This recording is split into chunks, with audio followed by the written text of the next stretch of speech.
Sierra Sil is the Canadian-made joint formula that's been helping those of us on the better side of 50 to feel better in our knees, elbows, and joints. Just go to their website to read amazing testimonials from people like me, like my husband, and soon your husband, Lisa, to see for yourself why you have to try Sierra Sil. He's so excited about starting it and feeling better soon.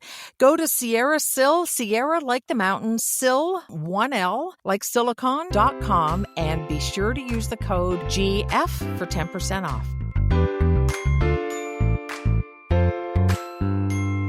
Welcome to episode 68 of Gracefully and Frankly. Great to have you along. I'm Erin Davis. I'm Lisa Brandt. This is a best of episode, but you know us. We don't just do a rerun. We have a few nuggets for you this week as well, as Erin and Rob are vacationing for his big birthday.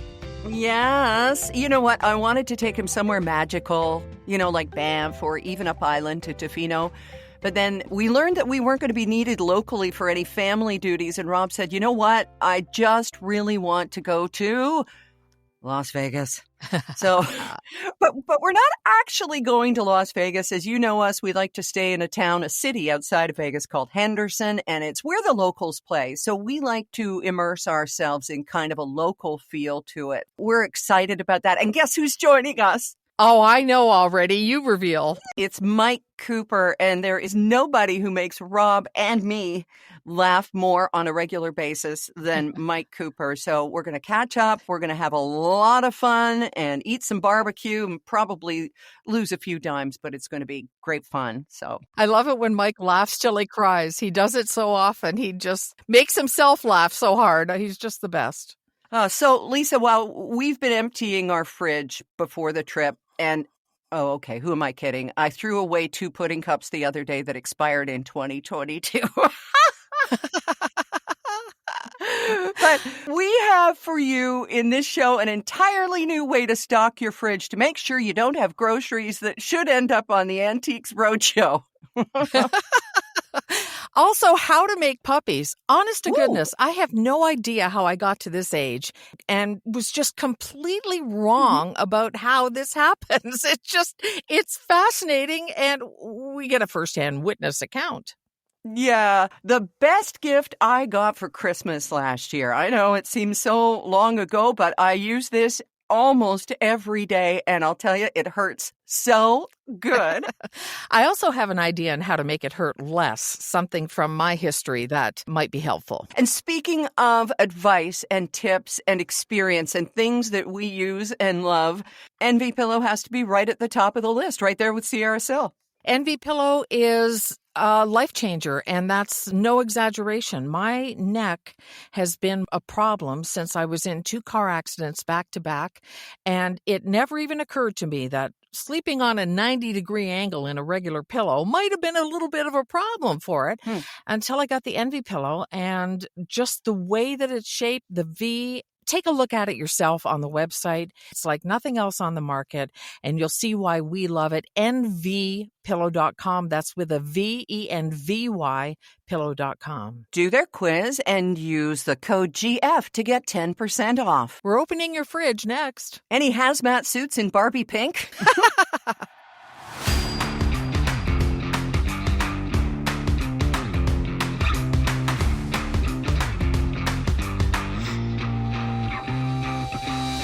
I read the neatest article in the Washington Post, and I had to share it with you because I think that this might be a lot of people. Now, you know I have a very casual relationship with expiry dates, right? Yes, absolutely. Just the other day, I was doing a slow cooker dinner, and I had a pork roast, and I was going to do pull-apart pork, and I needed something to give it some zing. And Rob and I weren't going out shopping for groceries or anything because I was testing positive until Monday. So I thought, oh, I know, I've got this bottle of salsa that if I open it, it's already been opened. But if I open it and it doesn't have moss on top, it's going to be good. So I couldn't find it. And Rob got on his hands and knees, and there it was at the back of the fridge at the bottom. And yeah, it wasn't red anymore. It was kind of a burnt orange, but it tasted fine. It wasn't fizzy. It was great. The meal was fantastic. So this all leads us to what the story is about your fridge. You have your drawers for your fruits and your vegetables. They call them the crispers. And that's where you're supposed to put the most perishable stuff on the bottom shelf because theoretically that's coldest, which I didn't really know. Did you know that? The bottom shelf is coldest? Yeah. No, I did not know that. Heat rises to the top, right? Of course. That makes perfect sense. Right. So this doctor, who's actually out of British Columbia, UBC, she has done a TED Talk. Her name is Jiang Zhao. She's a behavioral scientist. Now you're thinking, well, where does behavioral science fit in your fridge, Erin? Well, I'm glad that you asked, Lisa. Go ahead and ask so people hear your voice. What does behavioral science have to do with your fridge, Erin? I'm glad you asked. Because we waste so much food in those drawers, the crispers, which are also known as the rotters. Here's what you do. You change the way you load your fridge. And God knows we are lucky if in these times of extremely expensive groceries and produce, if we can load our fridge, period. She says whenever she opens the fridge, she puts the fruits and vegetables and perishables in the door. Okay? Now you're thinking, wait a minute. We all know you shouldn't really put dairy in the door because you open the fridge the most, and that's kind of the warmest spot in the fridge. And that's a good point, but she's saying it's better that they should wilt a little tiny bit faster than have them rot away and waste food in the drawers. That makes sense because out of sight, out of mind, right? Exactly. I call my crispers palliative care for produce. It's so true. It is, isn't it? And you open it up and go, oh, wow, I had a red pepper in there. That's a really neat idea. I would love to know, and I'm going to find out because I'm going to do this, what it does to the lifespan, if it really does make a difference. I think seeing some romaine lettuce or something in the door every time I open the fridge would guilt me into eating it. I have a salad every day, don't get me wrong, but you know what I mean? Like, just kind of like, I'm here for you. Yeah, she says the first organizing principle is FIFO. That's not F around and find out. That's FAFO. That's something completely different. This is first in, first out. And it's a storage strategy that companies and warehouses use to manage their inventory more efficiently. So you keep all the oldest items in your fridge front and center, rather than allowing them to be gradually shoved into forgotten and rancid corners at the back of the shelf. The newest food goes straight to the back and slowly works its way forward as you eat the older items first. You know, I mean, I worked at a convenience store when I was a kid, and that's, of course, what you do. You get the new milk from the company, gets trucked in, you put all that to the back because you want the older stuff to get sold. I mean, it just makes sense. And yet we go home to our fridges and just shove everything in. Oh, my goodness. This is brilliant. Yeah. I know. It really is. She says it's especially important to foreground raw meat, produce, and dairy that are getting older because in many cases they'll only last a few days in the refrigerator.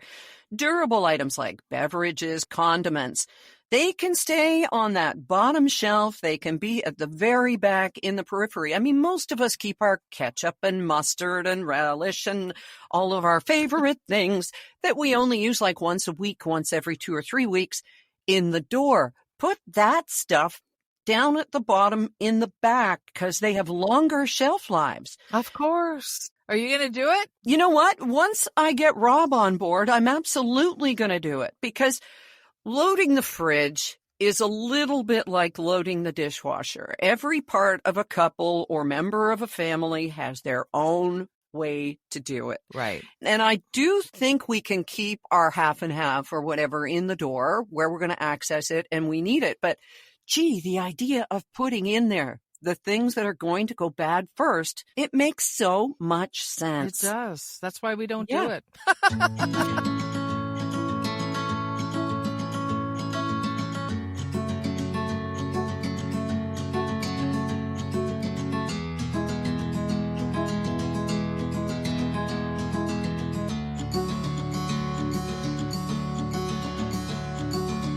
So if you've been with us for a while, you know that we have done this podcast help me here, Erin, in Hawaii, Yep. Palm Desert, California. Uh-huh. I'm usually in Port Stanley, Ontario. Erin, you're in Sydney, BC on Vancouver Island. Right. But wherever we are, it doesn't matter. We make it happen. Right. Wherever we are, there you are. Well, back in January, Lisa, you joined me for a week in Palm Desert, and we recorded a couple of episodes in a minivan in a garage, which, if you're not aware, and honestly, why would anyone be aware of this? It's just a kind of a broadcast podcast sort of thing. A car is a really great environment for audio recording. The acoustics are really good. Right. There isn't a ton of echo or sound coming in. Yeah. So I told a story that we thought should be in this best of because, well, it's just so Erin. And it's me not really seeing the details on a label until it's too late and the thing is already back home from the store. Here we go. So what other things have you been shopping for? I mean, you can't just shop for yogurt. What? I was in TJ Maxx, and TJ Maxx is one of my favorite stores. They're related to, Winners and Marshalls and all of those. You get what you get, and it may not be here tomorrow. Sales, right? So I'm in the store, didn't bring down enough gentle facial wash because I'm trying to be very aware of space in my suitcase and all of that. So I picked this thing up, and it says foaming wash, and I'm like, great. It's got honey in the name. So I buy this, $3. I mean, what can you get for $3, right? So I get it home, and I have the bottle in front of me here, and I'm looking at the label, and it says plant-derived feminine care. Okay, great. Oh, no. Sensitive foaming wash, dermatologist approved, safe and kind to skin. And then it says pump 3 times, wash intimate parts with clean hands. And I'm thinking, my face is, well, to me, it's an intimate part. And it says, made by humans with vaginas for humans with vaginas. I'm thinking, well, what does that have to do with my face? You know what else should have been my big clue? Where I saw foaming wash, I thought I was seeing facial wash. It's foaming wash, and it's the Honey Pot Company. Oh, my goodness. Oh, that's too funny. But only $3. What a bargain. So, you know what? I used it on my face last night because I thought, if it's good enough for that, it's got to be good enough for this. That's right? good thinking. I mean, sensitive skin. Why not? Wow. I can't wait to go shopping with you again. Yeah. If I start growing any extra fur or anything, at least I've got my new brawn thing. I don't know. Oh, my goodness. If you're washing your face with a private area slickener, I think you'll... It's not a slicker, it's a cleaner. Just because I am sitting here in a minivan in the garage to do today's recording. And I got to tell you, I was thinking about this morning as we were getting ready to do this, Lisa. Okay, I've done this in bed. And I have done that because when I was in Hawaii, I was in bed with the sheets over my head to make a nice quiet room out of so much tile. I've done it in hotel rooms. I've done it in a car. What are we talking about? Now I'm doing it in the back seat. So, it's just, if only we lived the life we think we live, right? That's right. All of these adventures. I appreciate you going anywhere. No woman has gone before in order to record a podcast. Honestly, the lengths we go to for Gracefully and Frankly. And whenever I use this stuff now, Lisa, for its proper purpose, I think of the person who sent a message while we were doing our Facebook Live and said, what's your skin secret? And I thought, I know what you were getting at there. It wasn't, what's your regimen or something like that. It's like, tell the story of the wash.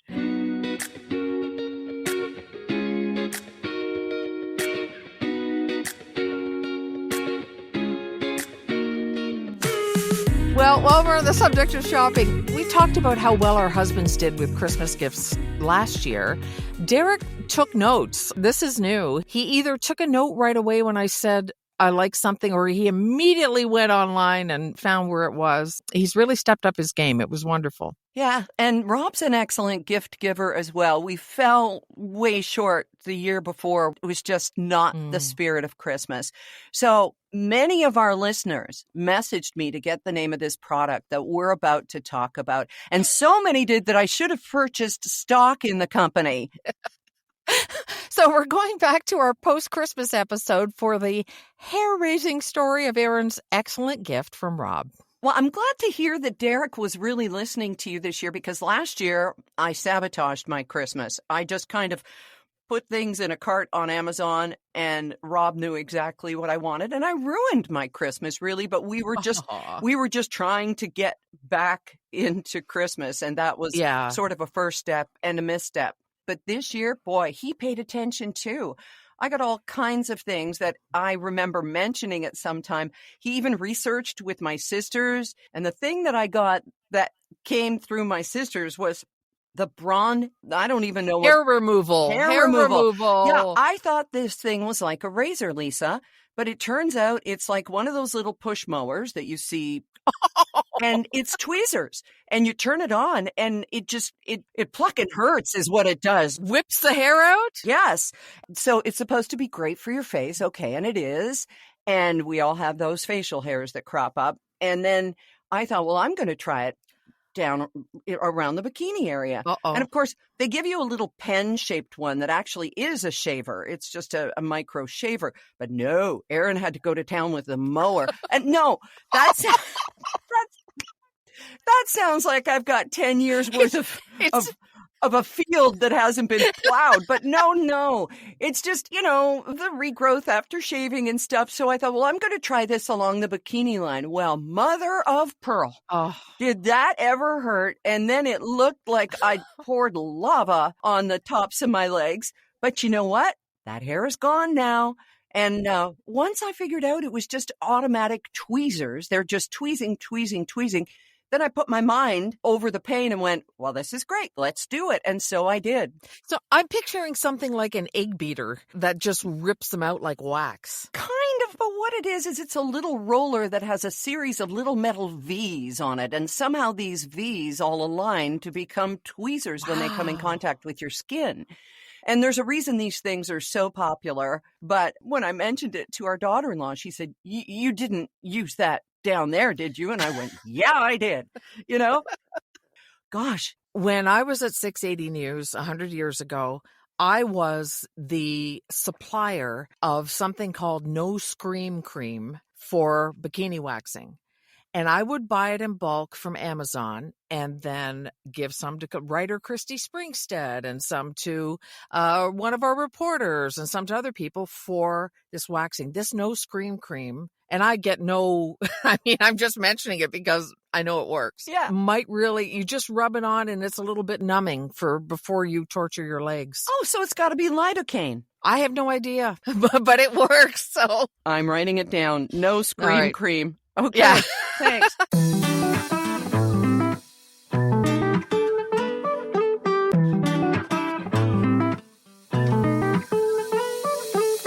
On this episode, showcasing some of our best moments from previous episodes, we're going to get into puppy love and a biology lesson courtesy of Dottie and Radar. Yes, Dottie is our dog. She just turned 2 on the 24th of March. Aww. And she's just the most wonderful dog with her little white eyebrows. She's a Havanese, and as in Havana. And I'm happy to tell you that most of Dottie's 6 puppies, I think maybe 1 has not yet, but they've all found great homes. Nice. And of course, since then, Lisa, as you know, we've got another fur baby, little Livy, who was in the so-called maternity ward, if you will, with Dottie at the time. She gave birth a week earlier, and she has 4 beautiful puppies. Aww. So she didn't have a home to go back to after she gave birth because there had been a death in her owner's family, and it just became unreasonable to expect to have Livy go back to them. So we were kind of chosen to come and join our family, and she's just perfect, Lisa. I can't wait till you meet her. She's even calmer than Dottie, and she's just a wonderful addition to our family. So here's the story of Dottie and her first adventure in motherhood. Well, our little Dottie had her dirty weekend. Actually, it was a long weekend. It was 3 days with the stud called Radar Love. Hello. And they had their, how do we say? They're joining 3 times. And what I didn't know was it's not like humans where it's kind of like one and done. And if you do your joining 4 or 5, 6 times because you know the beginning of relationships, you could put a decade's worth in one weekend. Anyway, every time there could have been more eggs fertilized. So this little Dottie of ours might just have, like 6, 8, who knows? So is this why they have so many, like a litter of puppies, I guess, instead of just, I don't know, like, do they enjoy themselves? Does anybody cross their legs and have a cigarette later? Or is this just sort of duty? You are looking for tawdry details, and boy, have you come to the right place. I am. Did they do it doggy style? No, they use the Canine Sutra, which you also have coined, by the way. I'm giving full credit to you. Thank you. So here's how it works, and I'm really going to try to keep this kind of family friendly, but I thought, when you see 2 dogs in the park, it's just like, okay, that's done and done. No, that's not at all how it works. See, we took Dottie up to her breeder where the boyfriend, Radar Love, was brought over. It's like he has like an 80s pager dressed like Don Johnson and he's ready at any time. So he was.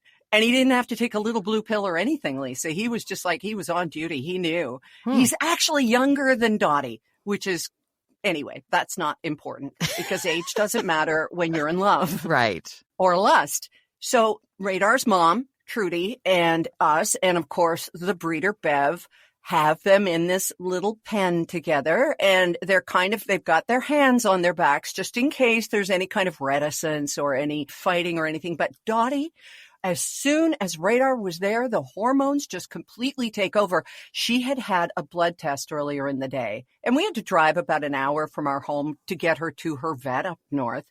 And we get the call. We're on our way home with Dottie, and they say, bring her back. She's at her absolute peak. So we bring her all the way. I'm singing to her, girl, you'll be a woman soon.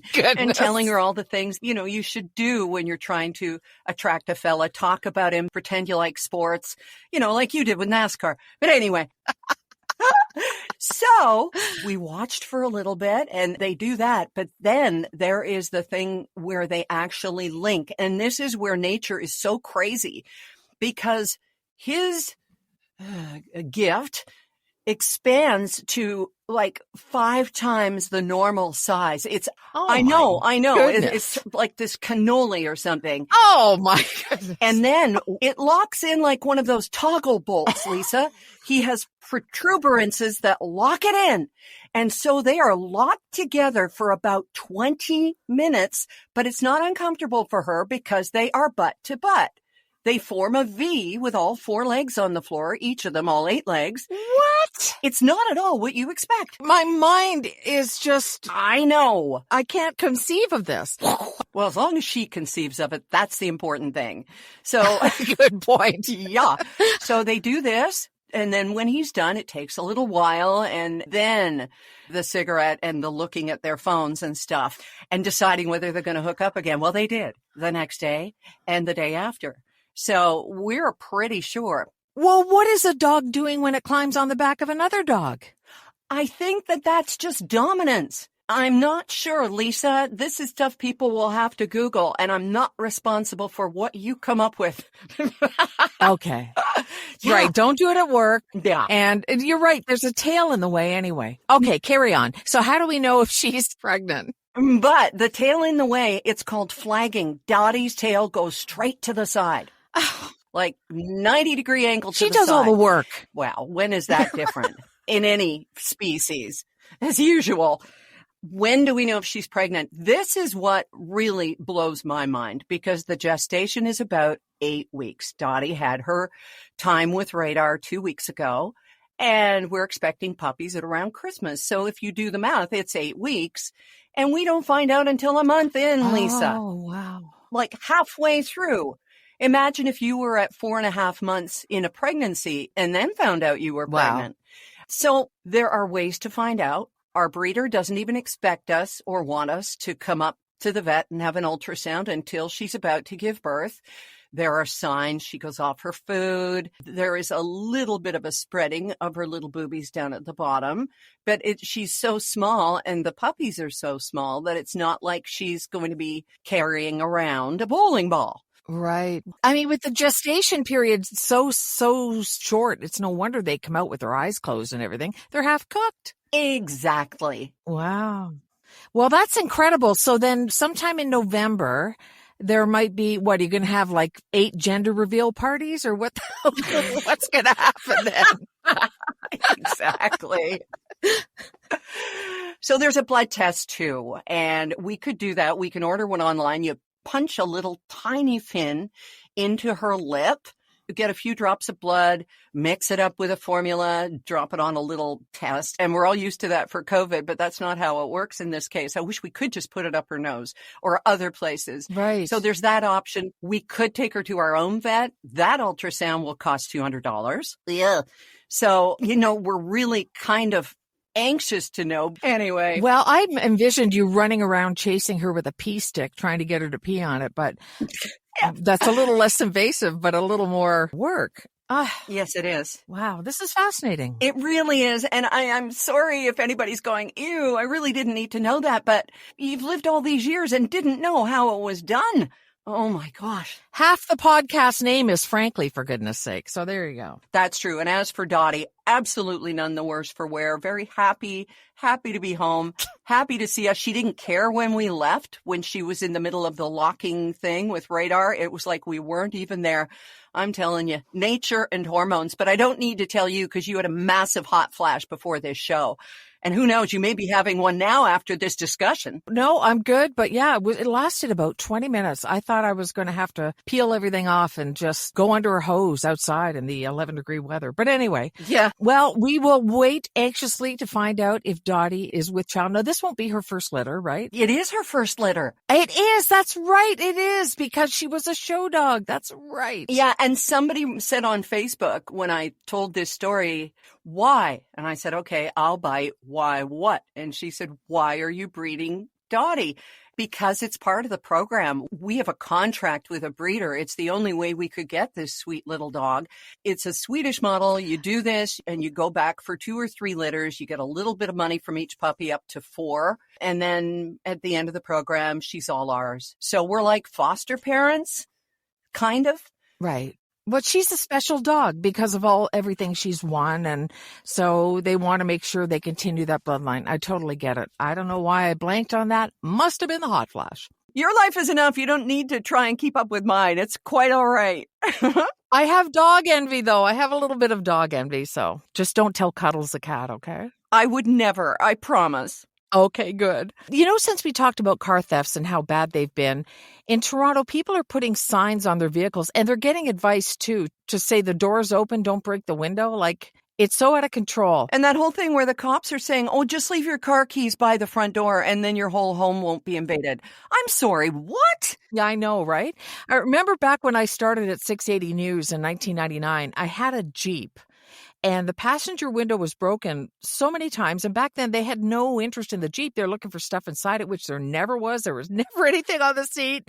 But it is really frustrating. It is. And now they want the Jeep. Yeah. And other brands, of course. Almost 850 vehicles were reported stolen in Toronto in January. Unbelievable, according to CTV News. Wow. Well, we talked about one way people are cutting down on the chance of having their vehicles stolen. It's affordable, and it really works. We have a friend, Matthew, who lives in Toronto, where people are getting their cars stolen at record rates. People have been stealing cars out of driveways like crazy and then shipping them overseas, changing their vehicle identification numbers, and away they go. So our friend Matthew had his Toyota 4Runner stolen. I think it was a hybrid, which, you wait a long time for a hybrid these days. So Matthew goes, oh, okay, well, it's gone. Insurance company considers it gone. Fine. So he gets another one, can't get a hybrid. All right. And it gets stolen. Oh, no. Yes. They tracked it to, I think, Montreal. And Matthew's car was somewhere there. It was recovered. But at this time, he had a rental car. And there is a piece missing from this car of Matthew's, car number 2, that they cannot find worldwide. I don't know. I guess it's probably software or whatever. And so he can't have his car back. It wouldn't be any good to him. But the insurance company is saying, TikTok, your insurance coverage for your rental is running out, buddy. So what's he supposed to do? Right. We told him about something called the Faraday. Comes in a little box. It looks like a jewelry box, as well as little tiny pouches about the size of the palm of your hand. We have them because Kevin Donovan in the Toronto Star wrote about them a couple years ago. And because he had a much wanted vehicle that got stolen out of his driveway. And so the way they're doing it, these particular thieves, electronically, they're picking up codes from your key fob and then cloning it and using that to open the vehicle. So the Faraday bag blocks all of that and prevents that from happening. Somebody could walk by your front door, and if that's where your keys are hanging, they could do this. And then they're not breaking into it or anything. They're just driving it away.